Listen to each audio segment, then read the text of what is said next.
Əməkdar artist Cabir İmanovun qəfil vəfatı ilə bağlı yeni görüntülər üzə çıxıb. Xəbər verdiyimiz kimi, tanınmış aktyor bugün Bakının Səbail rayonu, Üzeyir Hacıbəyli küçəsində yerləşən idman zalında infarkt keçirərək dünyasını dəyişib.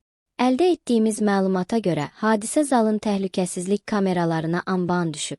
Videoda aktyorun məşq zamanı qəfil halının pisləşdiyi, daha sonra isə yıxıldığı əks olunub. Hadisə yerinə dərhal təcili tibbi yardım çağırılsa da, həkimlərin müdaxiləsinə baxmayaraq, 49 yaşlı sənətkarın həyatını xilas etmək mümkün olmayıb. Xatırladaq ki, Cabir İmanov Azərbaycan mədəniyyətində tanınmış sima idi. Parneyiz Bakü komandasının üzvü olmuş, Məhəllə və Ağanatik kimi məşhur filmlərdə çəkilmişdir. O 2015-ci ildə əməkdar artist fəxri adına, 2021-ci ildə isə tərəqqi medalına layiq görülmüşdü.